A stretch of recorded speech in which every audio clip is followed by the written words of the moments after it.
విడిపించడానికి, ఏ సమస్య నుంచైనా సరే నిన్ను విడిపించడానికి దేవుడును నేనేనని జ్ఞాపకం ఉంచుకో. హబక్కూకు 3:2 అంటూ ఉంటాడు, కోపించుచునే వాత్సల్యత చూపించే దేవుడిని నేనేనని జ్ఞాపకం ఉంచుకో.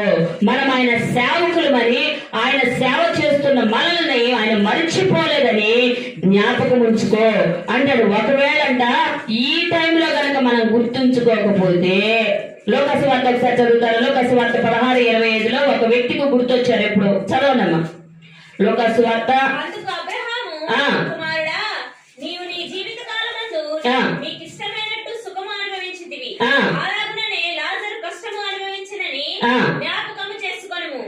చాలమ్మా. ఇక్కడ ధనవంతుడు లాజరు ఉన్నాడు కదా. లాజరేమో దరిద్రుడు, అడుగు తినేవాడు. ధనవంతుడేమో బల్ల మీద రొట్టె ముక్కలతో పంచపక్ష పరాణాలతో భోజనం చేసేవాడు.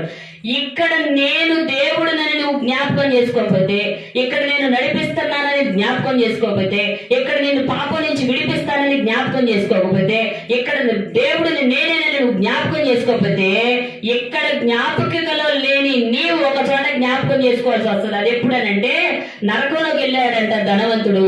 అక్కడ అంటున్నాడు, అయ్యా నువ్వు దేవుడు అని ఇప్పుడు గుర్తొచ్చింది అయ్యా, నాకు ఇంకా 5 అన్నదమ్ములు ఉన్నారయ్యా, నేను భూమి మీదకి వెళ్ళి మా అన్నదమ్ములను చెబుతానయ్యా, అక్కడ రక్షించబడాలని, పాప విమోచన ఉందని, ఆయన కాపాడుతానని, గొప్ప దేవుడని నేను వెళ్ళాలకు స్వార్థ చేస్తానండి. ఒరే పిచ్చోడా, గుర్తుకొని తెచ్చుకో, ఒకసారి జ్ఞాపకం తెచ్చుకో.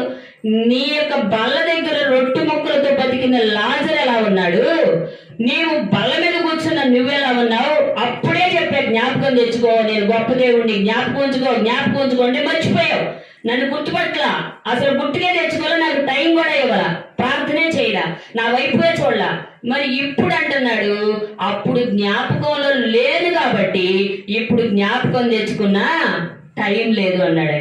అంటే బ్రతికి ఉండగానే మనం గుర్తుంచుకోవాలి, ఆయన రక్షించే దేవుడని, ఆయన విమోచించే దేవుడని, ఆయన బలపరిచే దేవుడని, ఆయన నామం పక్కనే ఉండి నీ ప్రార్థన ఆలకిస్తుందని, ఆయన నిన్ను చూస్తున్నాడని, ఆయన సర్వాధికారని, ఆయన ఆత్మైన దేవుడని, 5 యొక్క పాత్రలు కలిగిన దేవుడని, ఆయన స్వయంభవుడని, అగ్నేయ దేవుడని, శ్వాసనిచ్చిన దేవుడని, బలపరిచే దేవుడని, పోషించే దేవుడని, అధికారం కలిగిన దేవుడని, అద్భుతాలు చేసే దేవుడని, ఇన్ని కార్యాలు ఆయన ఒక్కడే చేయగలడని ఇప్పుడు గుర్తుంచుకోకపోతే అగ్నికి వెళ్ళిన తర్వాత ఎన్ని గుర్తు తెచ్చుకున్న లాభమే లేదంట.